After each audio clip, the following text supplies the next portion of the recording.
third one is gathering facts, data, opinion of the user. After determining the necessary needs and collecting useful information, the analyst start the development of the system with active cooperation from user of the system. જે ખરેખર system છે ને એનો use કરવાનો છે એની સાથે બેસીને સાચા ડેટા, સાચી માહિતી, સાચી વસ્તુ અને સાચી યુઝર માટેની જે ઓપિનિયન્સ હોય એ બધી વસ્તુ છે એ કલેક્ટ કરશે. Time to time, the user update the analyst with necessary information for developing the system. The system analyst, while developing the system, continuously consult the user and acquire their views and opinions. જેમ જેમ જેમ જેમ part છે એ develop થતો જાય એ constantly user છે એની સાથે interact કરશે અને યુઝર પાસેથી ઓપિનિયન્સ, એના વ્યૂઝ, એના કંઈક સજેશન હશે તો એ બધું જ લેશે. Number 4 is evaluation and analysis. હવે ઇવેલ્યુશન એટલે શું? થોડા થોડા ભાગ પાડવાના અને પછી એનું એનાલિસિસ કરવાનું. As the analyst maintains continuous, he constantly changes and modifies the system to make it better and more user friendly for the user. જો આવી રીતે એ સિસ્ટમ છે ને એનો આખાના પાર્ટ કરી નાખે ને તો એનું એનાલિસિસનું વર્ક અને સામે એનું ડેવલપમેન્ટ વર્ક છે ને ઇઝી થઈ જાય ને યુઝરને એક્ઝેક્ટલી જે જોઈએ છે ને એ પણ એને આપી શકે ને એના કરતાં કદાચ બેટર વસ્તુ છે એને આપી શકે. Number 5 is solving problem. આના માટે તો આપણે આખી આ વસ્તુ કરીએ છીએ, બરાબર. મેજર જે પ્રોબ્લેમ છે એને તો સોલ્વ કરવાનો, પણ વચ્ચે નાના નાના જે પ્રોબ્લેમ્સ આવે ને એને પણ તમારે સોલ્વ કરવાના છે. The analyst must provide alternative solution to the management with some flexibility, which helps the manager to pick the system which provide the best solution. કદાચ એવું બને કે જે સોફ્ટવેર ડેવલપ કરીને આવે એ તમને બે ઓપરેટિંગ સિસ્ટમની અંદર આપે. સપોઝ એક લિનક્સમાં આપે ને એક વિન્ડોઝમાં આપે. તમારે જેનો યુઝ કરવો હોય એનો તમે યુઝ કરી શકો. Number 6 is drawing specification. The analyst must draw certain specification which will be useful for the manager in the way that they should be clearly understandable. જેટલી વસ્તુને કોડિંગ ને બધું કર્યું છે ને એનું પરફેક્ટ ડોક્યુમેન્ટેશન આપે પ્લસ એનું ડ્રોઈંગ કરીને આપે. હવે આપણે કોન્ટ્રાક્ટર પાસે જઈએ, આપણે મકાનનો એક્ઝામ્પલ ઘણા વખતથી ચાલતું જ આવે છે. તો કોન્ટ્રાક્ટર આપણને શું કરશે, એક આખો ચાર્ટ છે ને વ્યવસ્થિત એની ફિગર ડ્રો આઉટ કરીને આપશે કે અહીંયા તમારો રૂમ હશે એની સાઈઝ આવી હશે, એની અંદર બાથરૂમ હશે તો બાથરૂમની સાઈઝ આવી હશે, તમે બેડ મૂકશો તો આટલી જગ્યા વધશે. આ બધું જ તમને ડ્રોઈંગ સ્પેસિફિકેશન શું કામ આપે? એના હિસાબે આપણને ખબર પડે કે આપણા મકાનમાં એકચ્યુઅલી શું બનવાનું છે. સેમ વસ્તુ અહીંયા છે કે સિસ્ટમ એનાલિસ્ટ છે એ બધી જ વસ્તુ એ લોકોને ડ્રોઈંગ કરીને આપશે, ફરી પાછું એ લોકોને ગાઈડ પણ કરશે, એ લોકોને ટ્રેનિંગ પણ આપશે. પણ આ ડ્રોઈંગ સ્પેસિફિકેશન હોય તો કોઈ પણ લોકેશનમાં ક્યારે પણ પ્રોબ્લેમ થાય ને તો ડ્રોઈંગ લોકેશન તમને ઇઝીલી ગેધરિંગ કરવા માટે હેલ્પફુલ થાય કે ક્યાં પ્રોબ્લેમ કયો છે અને એનું સોલ્યુશન કદાચ કેવી રીતે પોસિબલ થાય. A system analyst should also have the following knowledge: business knowledge, interpersonal skill and problem solving skill. Business knowledge એટલે જે સોફ્ટવેર રિલેટેડ એના માટે જે કંપનીનો એ સોફ્ટવેર બનાવે છે એના રિલેટેડ એનું બિઝનેસ નોલેજ જોશે. Interpersonal skill, one to one communication કરવાનું હોય, ઇન્ટરવ્યુ કરવાના હોય, કોની સાથે બેસવું, કેવી રીતે વાત કરવી, એની પાસેથી સાચી માહિતી કેવી રીતે ગેધર કરવી, આ બધી જ વસ્તુનું રિપ્રેઝન્ટેશન છે એની અંદર આવશે. Next is problem solving skill. નાના નાના પ્રોબ્લેમ આવે કે કોઈ મોટા પ્રોબ્લેમ આવે એનું પણ ઇઝીલી સોલ્યુશન આપે, એ પણ સિસ્ટમ એનાલિસ્ટના પાર્ટ છે એની અંદર કેરી ફોરવર્ડ થાય છે. આ એનાલિસિસ નથી, એનાલિસ્ટ છે. આ એક વ્યક્તિની વાત છે, ખાસ યાદ રાખજો. નાવ હમણાં આગળ આપણે વાત કરીએ એમ software development life cycle. It stands for system development life cycle or software development life cycle. તમે કાંઈ પણ કહો, જેમ આપણે મકાનની વાત કરતા હતા તો પાયાથી શરૂ થાય, ક્લીન આવે, પછી બધા રૂમ્સ ને એ બધું બને, પછી ફર્સ્ટ ફ્લોર થાય, પછી સેકન્ડ ફ્લોર થાય, પછી આપણી ધાબુ આવે. આ બધી જ વસ્તુ જેમ સ્ટેપ બાય સ્ટેપ થાય છે એમ સોફ્ટવેર ડેવલપમેન્ટમાં પણ ઘણી બધી વસ્તુ છે. એટલે આમ તો મોસ્ટલી બધી જ વસ્તુ એ સ્ટેપ બાય સ્ટેપ થાય છે ને SDLC કહેવાય છે. SDLC is a process followed for a software project within a software organization. કોઈ પણ સોફ્ટવેર મેનેજમેન્ટ કંપની હોય ને એ ઓલવેઝ SDLC પ્રમાણે જ મોસ્ટલી એનો સોફ્ટવેર છે ને ડેવલપ કરે. SDLC is an organizational process of developing and maintaining the system. કઈ વસ્તુનો પ્રોબ્લેમ ક્યાં આવ્યો છે અને એને સોલ્વ કેવી રીતે કરવો. જો તમે એસડીએલસી ની લાઈફ સાયકલ પ્રમાણે આખો પ્રોજેક્ટ ડેવલપ કર્યો હોય ને તો તમારે ક્યારેય ઇશ્યુઝ નહીં આવે, અને ઇશ્યુ આવશે તો ઇઝીલી સોલ્વ આઉટ થશે. It consists of a detailed plan describing how to develop, maintain, replace and alter specific software. જો કેવી રીતે બનાવવું, એનું મેનેજમેન્ટ એટલે કે એને ફર્ધર મેન્ટેન કેવી રીતે કરવું, કોઈ પાર્ટને રિપ્લેસ કરવો તો કેવી રીતે કરવો, કોઈ એન્ડ અલ્ટર એટલે નાનું મોડિફિકેશન. ઓરેકલમાં વર્ડ તમારે આવશે ડેટાબેઝમાં, એ જ આ ડેટાબેઝના સ્ટ્રક્ચર છે એની અંદર કાંઈ ફેરફાર કરવાનો આવે ને તો અલ્ટરથી થાય છે. એટલે નાના નાના કોઈ ચેન્જીસ હોય એ કેવી રીતે કરો, તો તમારી પાસે આખું જો સોફ્ટવેર ડેવલપમેન્ટ લાઈફ સાયકલ હોય ને તો કયા લોકેશનમાં જઈને કઈ વસ્તુ તમે ચેન્જ કરો ને તો ઇઝીલી પ્રોબ્લેમ સોલ્વ થાય એની તમને ઇન્ફોર્મેશન મળી જશે. The life cycle defines a methodology for improving the quality of software and the overall development process. આખી લાઈફ સાયકલમાં શું થાય, તમારું સોફ્ટવેર ક્વોલિટી છે ને ઇમ્પ્રુવ થાય, કારણ કે સ્ટેપ બાય સ્ટેપ બધું નીટલી ડિફાઇન કરેલું હોય. જેટલું તમે નીટલી બધી વસ્તુ ડિફાઇન કરો ને એટલી સોફ્ટવેર ડેવલપમેન્ટ પ્રોસેસ ફાસ્ટ થાય અને પરફેક્ટ થાય. The following figure is a graphical representation of various stage of typical SDLC. Generally SDLC છે એ 7 અલગ અલગ સ્ટેજ છે ને એની અંદર ડિફાઇન કરેલું છે. તો તમે કોઈ પણ સોફ્ટવેર છે એને ડેવલપ કરો ને તો આ 7 સ્ટેજની અંદર જો સોફ્ટવેર ડેવલપમેન્ટ થાય તો એવું કહેવાય છે કે લગભગ ફ્યુચરમાં પણ ક્યારેય પણ પ્રોબ્લેમ આવે તો તમે એને ઇઝીલી સોલ્વ આઉટ કરી શકશો. જો ફેઝ નંબર 1 છે that is known as a planning. Phase number 2 છે એનાલિસિસ. ફેઝ નંબર 3 છે ડિઝાઇન. ફેઝ નંબર 4 છે ડેવલપમેન્ટ. 5 છે ટેસ્ટિંગ. 6 છે ઇમ્પ્લિમેન્ટેશન. 7 છે મેન્ટેનન્સ. હવે આપણે ઘર છે અહીંયાથી સ્ટાર્ટ કરો તો આગળ આપણે થોડું ડિસ્કસ કર્યું હતું કે ઘર માટે પહેલા તમારે પ્લાનિંગ કરવું પડે કે તમારે રેડીમેડ લેવું છે કે પછી જમીન લઈને બનાવવું છે. એટલે આખું પહેલા તમે પ્લાન કરી લો કે ઘર બનાવવું છે તો કેવું, કેવી રીતે, શું, આ એક્સેટ્રા બધી જ વસ્તુ આ પ્લાનિંગ ફેઝની અંદર આવે. એક વખત પ્લાનિંગ ફેઝ નક્કી થાય પછી એનાલિસિસ સ્ટેપ છે ને એ શરૂ થાય. એનાલિસિસ એટલે શું, આપણે કયા લોકેશનમાં લેવું છે, શું લેવું છે, કેવું લેવું છે, તૈયાર લેવું છે, અગેન પછી એના માટેના બધા ડેટા ગેધરિંગ કરો. આગળ આપણે વાત કરી હતી કે પાડોશીઓ કેવા છે, સ્કૂલ નજીક છે, હોસ્પિટલ નજીક છે, પછી ટ્રાન્સપોર્ટેશન કેટલું ઈઝી પડે છે, આ બધું ડિફાઇન થયા પછી ડિઝાઇનિંગ ફેઝ કે આપણે લેવું છે તો હવે કઈ ટાઈપનું લેવું છે, 2 BHK લેવું છે, 3 BHK લેવું છે, ટેનામેન્ટ લેવો છે, ફ્લેટ લેવો છે, બધું લેવાઈ ગયું હોય પણ એનું ડિઝાઇનિંગ ફેઝ કે આપણી રિક્વાયરમેન્ટ કેવી છે. પછી આવે એનું ડેવલપમેન્ટ, બરાબર. એના માટેના આપણે સ્ટેપ્સ બધા જે પરફોર્મ કરવા છે, રેડીમેડ લ્યો તો એના જે સ્ટેપ્સ હોય બનાવવાના હોય તો એના. ટેસ્ટિંગ, હવે આવું મકાનમાં કેવી રીતે થાય, બરાબર. ધાબા ઉપર નવું મકાન બને ને ધાબા ઉપર પાણી નાખો તો રૂમમાં ઉતરે તો ખબર પડી જાય કે આમાં કઈક ઇશ્યુ છે. પછી ઇમ્પ્લિમેન્ટેશન એટલે કાંઈ પણ નવી વસ્તુ હોય કે તમારે એમાં ચેન્જીસ કરાવો છો, માની લો કે તમે રેડીમેડ મકાન લ્યો છો એમાં કઈ નાના મોટા ચેન્જીસ કરો તો એને ઇમ્પ્લિમેન્ટ કરાવો, અથવા તમે પછી સીધા કદાચ રેવા આવ્યા તો એને ઇમ્પ્લિમેન્ટેશન કરી તોય ચાલે.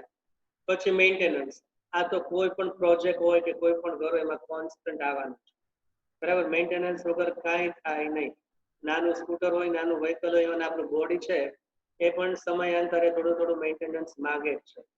એટલે કોઈ પણ સોફ્ટવેર છે આ 7 સ્ટેજમાંથી પાસ થાય તો એને ઇશ્યુ ન આવે. હવે સોફ્ટવેર રિલેટેડ આપણે વાત કરીએ તો પ્લાનિંગ ની અંદર શું આવે, તો સોફ્ટવેરના ફર્સ્ટ સ્ટેજની અંદર ખરેખર તો એ જોવું પડે કે સોફ્ટવેર બનાવવાનો છે કે નહીં. જો એ લોકો પાસે કોઈ એક્ઝિસ્ટિંગ સોફ્ટવેર હોય ને એમાં ચેન્જીસ કરવાના હોય તો એનાથી સોલ્યુશન થઈ જાય છે કે પછી નવું જ પ્લાન કરવું પડે એવું છે, અથવા એ લોકો પાસે સોફ્ટવેર નથી તો એનો પ્લાનિંગ સ્ટેજ આખો જુદો હોય. બે વસ્તુ છે, ઘણા કંપની પાસે સોફ્ટવેર હોય અને તમને એમ કે આને નવા વર્ઝનમાં ડેવલપ કરો. ઘણી કંપની પાસે સોફ્ટવેર ન હોય અને એમ કે અમને નવો સોફ્ટવેર છે એ ડેવલપ કરી નાખો. એટલે પ્લાનિંગ ફેઝમાં આ બધી વસ્તુ આપણે ચેક કરવી પડે. પછી એનાલિસિસ છે એનું સ્ટાર્ટ થાય. એનાલિસિસ એટલે ડેટા ગેધરિંગ.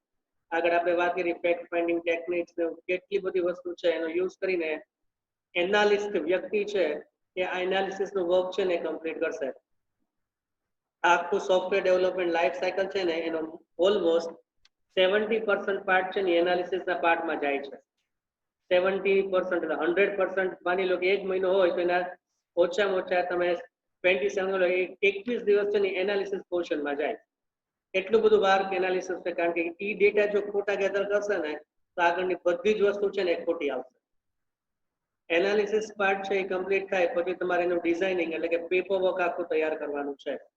ક્યાંથી ડેટા આવશે, એના ઉપર શું પ્રોસેસ થશે, ક્યાં આઉટપુટ થશે, ક્યાં સ્ટોર થશે, કઈ ડેટાબેઝ આવશે, આ બધું જ તમારે પેપર વર્ક આપવાનું છે. એના પછી તમારે એનું ડેવલપમેન્ટ છે ને સ્ટાર્ટ કરવાનું છે, એટલે કે પ્રોજેક્ટનું કોડિંગ કહીએ છીએ આપણે રિવર્સ ઓર્ડરમાં ચાલે છે, કોડિંગથી સીધું સ્ટાર્ટ કરીએ છીએ. પણ હવે તમારે એનું કોડિંગ છે ને સ્ટાર્ટ કરવાનું છે. કોડિંગ સ્ટાર્ટ થઈ ગયા પછી અને કોડિંગ કમ્પ્લીટ થયા પછી તમારે કોડિંગનું ટેસ્ટિંગ કરો છે. ટેસ્ટિંગ માટે માર્કેટમાં ઓન એન એવરેજ 20 થી 25 અલગ અલગ મેથડ ઉપલબ્ધ છે. આપણે લેટર ઓન આખો ટેસ્ટિંગનું ચેપ્ટર આવશે, એમાં આ વસ્તુને લર્ન આઉટ કરશું. ટેસ્ટિંગ જો સક્સેસફુલ થાય તો પછી તમારે એનું ઇમ્પ્લિમેન્ટેશન એટલે કે સોફ્ટવેર છે એને જે તે લોકેશન છે એની અંદર ઇમ્પ્લિમેન્ટ કરવાનું, જેને ડેપ્લોય પણ કહેવાય. ઇમ્પ્લિમેન્ટ થયા પછી એમાં નાના નાના ચેન્જીસ આવે અથવા સોફ્ટવેરમાં કંઈ બગ આવી હોય કે નાનો કોઈ પ્રોબ્લેમ એરાઇઝ થયા હોય તો એને ફરી પાછું તમારે મેન્ટેન કરવાનો. મેન્ટેન કરવા માટે તમારે ફરી પાછું એનાલિસિસ ફેઝની અંદર આવવું પડશે. ક્યાં પ્રોબ્લેમ છે એનાલિસિસ ફેઝમાંથી પ્રોબ્લેમ ગોતવાનો અને ત્યાં સોલ્વ કરવાનો. ડિઝાઇન, કોડિંગ, ટેસ્ટિંગ, ઇમ્પ્લિમેન્ટ અને મેન્ટેનન્સ, એટલે આખું ફેઝ છે ને કોન્સ્ટન્ટ રહે ક્યાં સુધી, જ્યાં સુધી સોફ્ટવેર છે રોબસ્ટ રીતે કામ ન કરે ત્યાં સુધી. એટલે એવું નથી કે ક્યારેક દરેક વખતે મેન્ટેનન્સ આવે, ક્યારેક ન પણ આવે, ક્યારેક આવે તો 1 મહિને આવે, ક્યારેક 1 મહિનામાં 5 વાર આવે. પણ ઇન શોર્ટ તમારે આખા ફેઝ છે ને કેરી ફોરવર્ડ કરીને આગળ વધવાનું છે. Now let us see each and every phase છે એની અંદર આપણે શું શું વસ્તુ છે અથવા કઈ કઈ એક્ટિવિટી છે એને કરવાની છે. ફોર એક્ઝામ્પલ પ્લાનિંગ ફેઝ છે તેમાં define the system to be develop, કઈ સિસ્ટમ આપણે ડેવલપ કરવાની છે એની ડેફિનેશન ને બધી વસ્તુ અહીંયા. Set the project scope, generally કયા ક્રાઇટેરિયાની અંદર અથવા કેટલી વસ્તુમાં આપણે આખો પ્રોજેક્ટ છે એને કમ્પ્લીટ કરવાનો છે. ડેવલપ ધ પ્રોજેક્ટ પ્લાન, બરાબર સ્ટેપ બાય સ્ટેપ, કે આ માની લો કે 1 મંથનો પ્રોજેક્ટ છે તો પહેલા 5 દિવસ આ, બીજા 5 દિવસ આ, ત્રીજા 5 દિવસ આ, ધેટ ઇઝ પ્લાનિંગ. એનાલિસિસ આગળ પણ વાત કરી એમાં વધારે ટાઈમ આમાં જશે. ગેધરિંગ બિઝનેસ રિક્વાયરમેન્ટ, જે કંપની કે જે પર્ટિક્યુલર વસ્તુનો તમે પ્રોજેક્ટ ડેવલપ કરો છો એના માટેની બધી જ ડિટેલ્સ તમારે અહીંયા ભેગી કરવાની છે. ઈચ એન્ડ એવરીથિંગ, એક પણ ડિટેલ લઈ જશે તો તમારે ફરીવાર આ સ્ટેપથી બધું જ છે ને પરફોર્મ કરવું પડશે. કારણ કે જે વસ્તુ રહી ગઈ છે એની કનેક્ટિવિટી કોની સાથે ક્યાં આવે છે એની ડિટેલ્સ બને પછી બધી વસ્તુ છે ને એની અંદર ચેન્જીસ અપ્લાય થાય. Now designing, design the technical architecture, system કેવી દેખાશે. ડિઝાઇન ધ સિસ્ટમ મોડલ, કઈ કઈ વસ્તુ ઉપર આપણે કયા ફેઝની અંદર કઈ વસ્તુ ડેવલપ કરશું. આગળ આપણે મોડલ્સ અલગ અલગ ભણવાના આવશે, સોફ્ટવેર એન્જિનિયરિંગ પાર્ટમાં વધારે આવશે ત્યારે આપણે એને લેટર ઓન ચેક કરશું. અમુક મોડલ્સના નામ છે, ફોર એક્ઝામ્પલ છે વોટરફોલ મોડલ છે. તો વોટરફોલ મોડલ છે ને એસડીએલસી જેવું જ છે, એમાં પણ સ્ટેપ બાય સ્ટેપ રિપ્રેઝન્ટેશન જ થાય. પછી આવે development, build technical architecture, build database and programs. Development એટલે કે કોડિંગ, બરાબર. કોડિંગનું આર્કિટેક્ચર છે એને ડિફાઇન કરવાનું. બેકએન્ડમાં ડેટાબેઝ છે કે તમે કયો યુઝ કરશો, એની સાથે કનેક્ટિવિટી કેવી રીતે કરશો, આ બધી જ વસ્તુનું રિપ્રેઝન્ટેશન છે તે આપણે ડેવલપમેન્ટ એટલે coding. Now testing, write test condition and perform testing. Test conditions અમુક લખવી પડે, આપણે ઇફ કન્ડિશન લખીએ છીએ એવી જ રીતે કે આ વસ્તુની અંદર એન્ટર થાય તો ત્યાંથી કઈ વસ્તુ છે એનું એક્સેસ મળે. આ લોગિન કરે તો આમાંથી કઈ વસ્તુનો એક્સેસ મળે. કેશ વાળો લોગિન કરે તો એને લોન ડિપાર્ટમેન્ટનો એક્સેસ ન મળે, લોન વાળો કરે તો એને કેશનો એક્સેસ ન મળે. આવી બધા નાના નાના ટેસ્ટ કન્ડિશન છે એને કરવાના છે અને અલગ અલગ ટેસ્ટિંગ ટેકનિક છે એને તમારે અહીંયા યુઝ કરવાની છે. ફાઇનલી ટેસ્ટિંગ સક્સેસફુલ થાય એટલે એનું ઇમ્પ્લિમેન્ટેશન છે ને આપણે સ્ટાર્ટ કરવાનું છે. હવે એની અંદર શું આવશે? Write user documentation, provide training. યુઝરને આખો પ્રોજેક્ટ કેવી રીતે સમજાવવાનો એનું આખું ડોક્યુમેન્ટેશન પ્રિપેર કરવાનું. જેટલા યુઝર સિસ્ટમ વાપરવાના છે એ લોકોને એક ટ્રેનિંગ ફીસ માટે બોલાવો, એક્સપેરિમેન્ટ કરાવો અને પછી સિસ્ટમ છે એને ઇમ્પ્લિમેન્ટ કરો. અને ફાઇનલી મેન્ટેનન્સ, બિલ્ડ એ હેલ્પ ડેસ્ક. બરાબર, નાના નાના પ્રોબ્લેમ હોય તો એ લોકો તમે ઓનલાઈન છે એ તમને ક્વેરી મૂકીને તમે તરત એનું ઓનલાઈન સપોર્ટ છે એ આપી દો. અને સપોર્ટ સિસ્ટમ ચેન્જીસ કોઈ મોટા હોય તો તમે ત્યાં તમારા લેવલે સોલ્વ આઉટ થતો હોય તો ભલે, નહીતર પછી જે તે લોકેશન ઉપર જઈને તમે એને સોલ્વ આઉટ કરો. અગેન આગળ જોયું તો એમ એસડીએલસી છે એના આપણી પાસે અલગ અલગ 7 ફેઝ છે. Planning, analysis, design, development, testing, implement અને મેન્ટેનન્સ. હવે પ્લાનિંગ છે એની અંદર ડિટેલની અંદર શું આવશે ને આપણે ચેકઆઉટ કરતા જઈએ. It involves determining a solid plan for developing your information system. Solid એટલે એકદમ પરફેક્શન વાળું પ્લાનિંગ જોશે. પ્લાનિંગમાં ભૂલ થાય એટલે એનાલિસિસ, ડિઝાઇન બધા જ ફેઝમાં ભૂલ આવે. Three primary planning activities are define system to be developed. કઈ સિસ્ટમ ડેવલપ કરે છે એના માટેનું perfect representation. Set the project scope, આ બહુ અગત્યનો છે.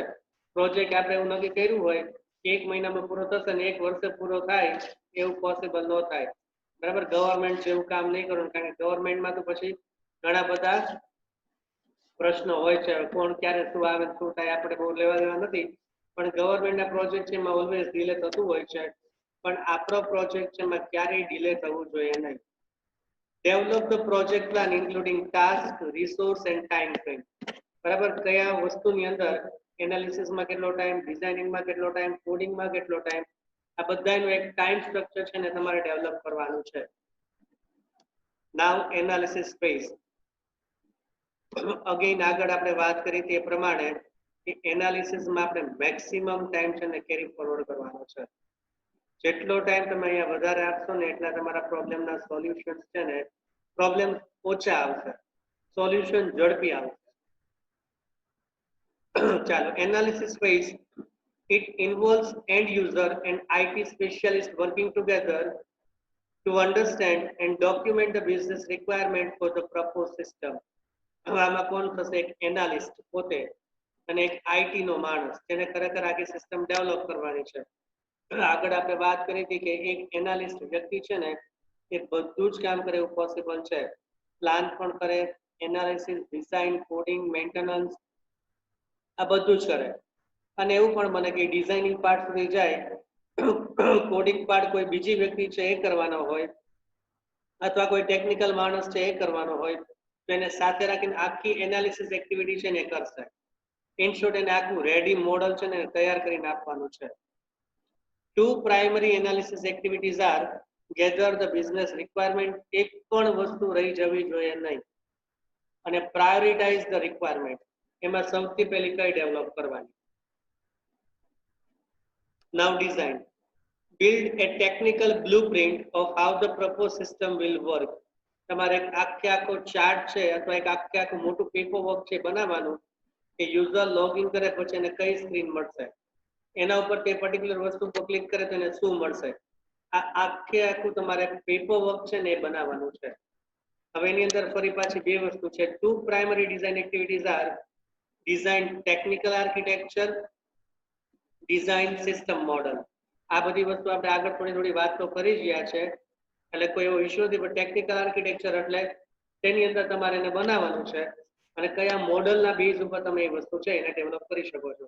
આગળ મેં તમને એક વોટરફોલ મોડલની વાત કરી, ત્યાં એક બીજા મોડલની વાત કરું, એનું નામ છે rapid application development. Red model કહેવાય છે. આ મોડલમાં શું થાય તો તમને જે રિક્વાયરમેન્ટ નાની આપે એનું તમે શું કરો, ડાયરેક્ટ કોડિંગ પાર્ટ કરીને યુઝરને બતાવો.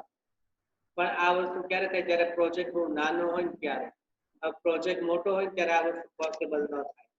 એટલે કઈ ટાઈપનું મોડલ વાપરવું છે એ ક્યારે નક્કી થશે? તમારા પ્રોજેક્ટની સાઇઝ કેટલી છે ત્યારે નક્કી થશે. નાઉ development. Take all of your detailed design documents from the design phase and transform them into actual system. Designing part એકદમ ક્લિયર હશે ને એટલે કોડિંગ છે ને બહુ ફાસ્ટ થશે, કારણ કે કોડિંગ કરવા વાળો માણસ છે ને ડિઝાઇન ફેઝ છે એના બેઝ ઉપર જ આખા ફોર્મ ને મોડ્યુલ છે ને ડેવલપ કરશે. Two primary development activities are build the technical architecture, build the database and program. Both of these activities are mostly performed by IT specialist. જે કોડિંગમાં માસ્ટર છે બરાબર એ લોકો જ આ વસ્તુ છે એ પરફોર્મ કરશે. જનરલી એનાલિસ્ટ છે એ ઓછું પરફોર્મ કરતો હોય છે, પણ ડિપેન્ડ્સ ઓન પ્રોજેક્ટ સાઇઝ. જો પ્રોજેક્ટ બહુ નાનો હોય તો એનાલિસ્ટ પણ આ વ્યક્તિ આ વસ્તુ છે એ કરી શકે. નાવ ટેસ્ટિંગ અગેન જેમ એનાલિસિસ પાર્ટ જેટલો ઇમ્પોર્ટન્ટ છે ને એટલો જ આ પાર્ટ ઇમ્પોર્ટન્ટ છે. Verifies that the system work and meets all of the business requirement defined in the analysis phase. જો ડાયરેક્ટલી કનેક્શન આવે, જેટલી વસ્તુ એનાલિસિસ ફેઝમાં ક્લિયર થશે ને એટલા ટેસ્ટિંગ ફેઝમાં પ્રોબ્લેમ ઓછા આવશે. ટેસ્ટિંગ ફેઝમાં આપણે જોવાનું છે કે તમે એનાલિસિસમાં જે ડેટા ગેધરિંગ કર્યા છે એ પરફેક્ટલી વર્ક કરે છે કે કાંઈ પ્રોબ્લેમ એરાઇઝ થયો છે. Two primary testing activities are right test condition. Test condition શું છે? A detailed steps the system must perform along with expected result of each step. આગળ આપણે વાત કરી હતી કે યુઝર લોગિન કરે, કેશ વાળો લોગિન કરે તેને કેશનું ફોર્મ મળે, લોન વાળો લોગિન કરે તેને લોનનું ફોર્મ મળે. That is test condition. Perform the test of the system using various testing techniques like unit testing. Unit એટલે શું થાય? નાનું નાનું મોડ્યુલ, જેમ કે પરચેઝનું મોડ્યુલ હોય, સેલનું મોડ્યુલ હોય, સ્ટોકનું મોડ્યુલ હોય, આ બધા અલગ અલગ છે એને યુનિટ કહેવાય. આ યુનિટ વાઇઝ ટેસ્ટિંગ કરો. પછી સિસ્ટમ ટેસ્ટિંગ, આ બધા પાર્ટને ભેગા કરીને ટેસ્ટ કરો. ઇન્ટિગ્રેશન ટેસ્ટિંગ, હવે આમાં શું કરવાનું છે? જો આની સાથે ડેટાબેઝ કનેક્ટેડ હોય તો એને પણ ઇન્વોલ્વ કરવાનું. અને યુઝર એક્સેપ્ટન્સ ટેસ્ટિંગ UAT, બરાબર યુઝર સિસ્ટમને ઇમ્પ્લિમેન્ટ કરીને એ જે પ્રમાણે આઉટપુટ ઈચ્છે છે, જે પ્રમાણે ડેટાબેઝમાં રેકોર્ડ બધા સ્ટોર થવા જોઈએ એવું થાય છે. આ બધી જ વસ્તુનું રિપ્રેઝન્ટેશન છે કે તમારે ટેસ્ટિંગ ફેઝની અંદર ચેક કરવાનું છે. નાવ ઇમ્પ્લિમેન્ટેશન. હવે જો ટેસ્ટિંગ ફેઝનું તમને રિઝલ્ટ સિગ્નેચર સાથે અપ્રુવલ મળી જાય કે ડન, પછી આ ફેઝ છે એનું ઇમ્પ્લિમેન્ટેશન થશે. Distribute the system to all of the knowledge workers and they begin using the system to perform their everyday jobs. બરાબર, પણ એના માટે પહેલા તમારે શું કરવાનું? ડેમો વર્ઝન ટ્રાયલ માટે આપવાનું. એ લોકો એમાં વર્ક કરે, જે ડેટા જ્યાં સેવ થવા જોઈએ ત્યાં સેવ થાય છે. આ બધી જ વસ્તુ એ લોકો ચેક કરી લે, પછી તમે એનું એકચ્યુઅલ વર્ઝન છે ને એ લોકોને આપો. Two primary implementation activities are write detailed user documentation. User કેટલા કામ કરી શકશે અને કેટલા કેવી રીતે કરી શકશે એની detail representation. Choose the right implementation method. બરાબર, આગળ આપણે વાત કરીએ એમ યુનિટ વાઇઝ તમારે એને ઇમ્પ્લિમેન્ટ કરવું છે કે આખો પ્રોજેક્ટ એકસાથે ઇમ્પ્લિમેન્ટ કરી દેવો છે? બે વસ્તુ થઈ શકે. Finally, maintenance. Monitor and support the new system to ensure it continues to meet the business goal.